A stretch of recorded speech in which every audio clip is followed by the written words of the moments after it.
लेकिन मैं समझता हूँ इनको किसी सब्जी मंडी से आर्टिकल 370 खरीद के ले आना चाहिए। जो चीज़ है नहीं, जो जिस पे चर्चा करने की जरूरत नहीं, मैं समझता हूँ उसको डिस्कशन में नहीं लाना चाहिए। लेकिन अगर ये ला सकते हैं सब किसी भी दुकान से खरीद के जम्मू कश्मीर के वेलफेयर के तो ले आए, लेकिन मुझे कहीं लगता नहीं कि दिस शुड बी डिस्कस्ड। अस्सलाम वालेकुम नाज़रीन, आप देख रहे हो दी टाइप राइटर और मैं हूं आपका मेज़बान जावेद खान। नाज़रीन, कुछ दिन पहले आपने यह खबर सुन ही ली होगी कि वक्फ बोर्ड के जो है नए मेंबरान जो है चुने गए हैं। इसी सब में जो है आपको बता दूं, इस वक्त हमारे साथ मौजूद हैं बातचीत करने के लिए सुहेल काज़मी जी, जो कि सेंट्रल इंडिया की बात करें तो इंडिया ने जो है नए वक्फ बोर्ड के मेंबर जो है जिन्हें चुना है। सुहेल जी, आपका बहुत बहुत शुक्रिया हमें वक्त दें। जावेद साहब, thank you very much sir, आपको बहुत बहुत मुबारक। सर, सवाल एक रहेगा सीधी तरीके से, जिस तरीके से अब ये फैसला लिया गया और आपको जो है एक अहम हिस्सा बनाया गया, अहम फर्द बनाया गया वक्फ बोर्ड का, आने वाले दिनों में किस तरीके की डेवलपमेंट और किस तरीके की चेंज जो है हमें नजर आई? पहले तो मैं शुक्रिया करता हूँ गवर्नमेंट ऑफ इंडिया का, मिनिस्ट्री ऑफ माइनॉरिटीज अफेयर का, अपने भाई और अपनी बरादरी के बड़े लीडर मुख्तार अब्बास नकवी साहब का, ऑनरेबल प्राइम मिनिस्टर साहब का, अमित शाह साहब का, डॉक्टर जितेंद्र सिंह साहब का जो पीएमओ ऑफिस में एक बड़ी इंपॉर्टेंट असाइनमेंट पे हैं, और उसके बाद यहाँ की क़यादत का जिन्होंने ये सोचा कि मैं ये रिस्पॉन्सिबिलिटी संभाल सकता हूँ, और फाइनली एक सेंट्रल वक्फ बोर्ड की शक्ल में जो उनका प्रॉमिस था, और दोनों सेगमेंट्स को देखते हुए शिया और सुन्नी कम्युनिटी को, एक मुस्लिम मेजॉरिटी स्टेट में एक वो बोर्ड बनाया जिसकी बहुत ज़रूरत थी। और ये अब दूसरी अच्छी बात यह कि मरकज़ की ज़ेरे नज़र में रहेगा और मरकज़ इसको चेक करेगी। एक ट्रांसपेरेंट, एक मजबूत बोर्ड बन के आपके सामने आया है और इंशाल्लाह इसका फ़ायदा जो है वो लोगों तक पहुँचेगा। मैं इसका आपको पूरा भरोसा दे देता हूँ। बात करें जम्मू कश्मीर की, तो किस तरीके के इकदाम नए लिए जाएंगे और कौन कौन से काम अभी तक नहीं हुए हैं जिस पे आप सबसे पहले जो है नजर डालें? देखिए, वक्फ एक बहुत बड़ा ब्रिज का काम करेगा जम्मू कश्मीर और दिल्ली के बीच में, और गवर्नमेंट ऑफ इंडिया ने ये सोचा है, और उनकी जब नज़र इस पर रहेगी तो एक अकाउंटेबिलिटी जिसको हम बोलते हैं, जो आज तक शायद नहीं थी, मैं नहीं बोलता हूँ सबको ने ऐसा किया होगा, लेकिन ज़्यादातर खुर्द और रिश्वतखोरी और ये सब चीज़ें रही। तो और इस वक्फ के साथ तो कब्रिस्तान से लेके इबादतों तक सब जुड़ा हुआ है, और जो रियल एसेंस है जम्मू कश्मीर की वो उड़ गई। और हम कोशिश करेंगे कि यहाँ सूफीज़म को दोबारा रिवाइव किया जाए, अपने जितना इंफ्रास्ट्रक्चर है रिलीजियस सेंटिमेंट्स को मद्देनज़र रखते हुए, ध्यान में रखते हुए उसको रिवाइव किया जाए और अच्छी तरह से इस बोर्ड को चलाया जाए। और सारे स्टेक होल्डर, चाहे हमारे मौलाना हजरात हैं, चाहे हमारे एडमिनिस्ट्रेटर्स हैं, चाहे हमारे कोई भी लोग हैं, सिविल सोसाइटी है, उन सबको ऑन बोर्ड लेके इस बोर्ड को अच्छी तरह से मजबूती से लोगों के डोमेन में लाया जाए। सर, एक और सवाल रहेगा, बात ज़रा सियासत पे करते हैं। जम्मू कश्मीर में सियासतदानों की सियासतगी और इसी के साथ साथ बड़े बड़े बयान जो है नज़र आते हैं, तो किस तरीके से देखते हैं जम्मू कश्मीर की सियासत? बहुत अच्छा है, जिसको जो सियासत करनी है करे, जिसको जो सब्जी बेचनी है बेचे, जिसको जो किसी को लुभाना है इलेक्शंस पे लुभाए, लेकिन हमारा उससे कोई लेना देना नहीं है। हमारी रिस्पॉन्सिबिलिटी है कि जो ड्यूटी हमें फराहम हुई है उसको अच्छे ढंग से निभा के उसकी project report government of India के सामने रखें कि जो आपने सोचा है वेलफेयर लोगों के बारे में, ये वेलफेयर हम कर रहे हैं और ये वेलफेयर आपके आने वाले दिनों में होगी।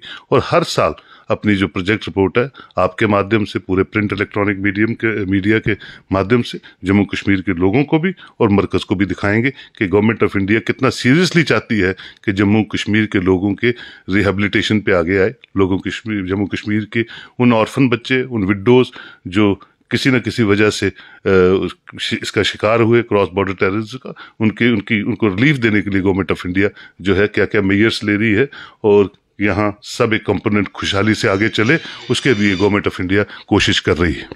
आपसे एक सवाल ज़रूरी जानने की कोशिश करूंगा, क्योंकि सवाल जो है बहुत अहम है। कई तरह कश्मीर के सियासतदान जो है दावे कर रहे हैं आर्टिकल 370 का और 35A का, और उन्होंने जिस तरीके से बयानबाजी करते हैं और एक नाम भी दिया गया जिसको गुपकार गैंग नाम दिया गया, उनका खाली मुद्दा मंशूर यही है कि आर्टिकल 370 वापस लाना है, 35A वापस लाना है। तो किस तरीके से देखते हैं? देखिए, इस पर मैं कोई कमेंट नहीं करना चाहता हूँ, because this all process is before the honourable supreme court of India, और जो कोई चीज़ें कोर्ट्स में होती हैं उसमें हम बोल नहीं सकते हैं।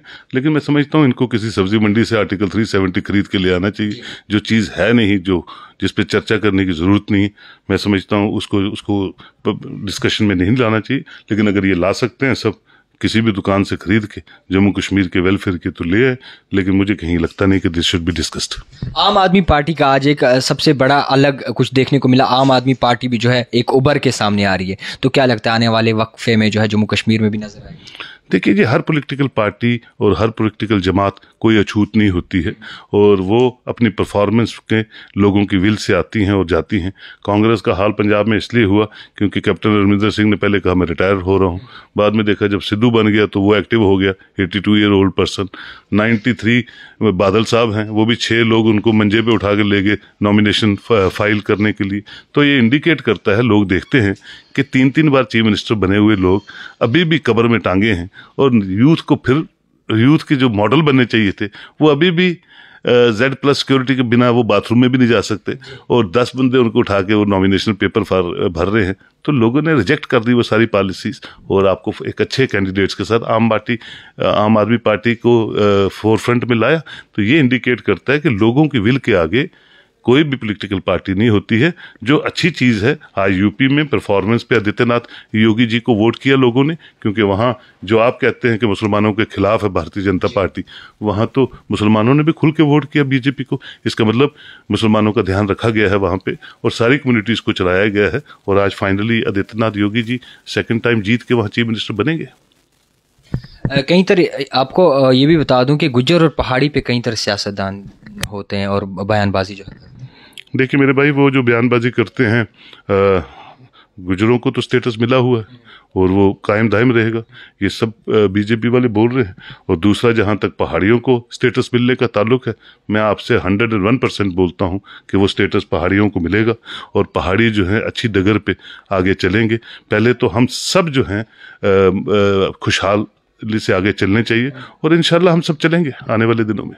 क्या कुछ तामीर व तरक्की होगी? आप वक्फ बोर्ड मेंबर भी हैं आप, तो क्या कुछ तामीर व तरक्की जो है आखिर में जो है सबसे पहले जिस पे आप नजर डालें? 2000% होगी, क्योंकि ना हम जो 4 मेंबर हैं, चारों बहुत क्रेडिबल और चारों बहुत ऑनेस्ट, और चारों की अपनी अपनी प्रोफेशन में बहुत एक नाम है।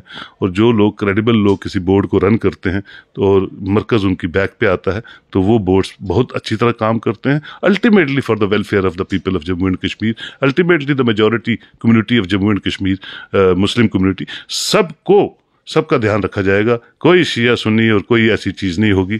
मुस्लिम as a whole one component वक्फ बोर्ड, सेंट्रल वक्फ बोर्ड काम करेगा, और उसका फ़ायदा आपको ज़मीन पे दिखेगा, और आने वाले दिनों पे आप खुद देखेंगे, और आप हंसते हंसते दोबारा मेरा इंटरव्यू करेंगे कि सर वाकई ही यहाँ एक माता वैष्णो देवी हॉस्पिटल जैसा एक हॉस्पिटल वक्फ बोर्ड ने बनाया है। टाइम लगेगा, लेकिन जब नीयत साफ हो और करने का हौसला हो तो स्काई इज़ द लिमिट, और आने वाले दिनों में आप देखेंगे सब होगा।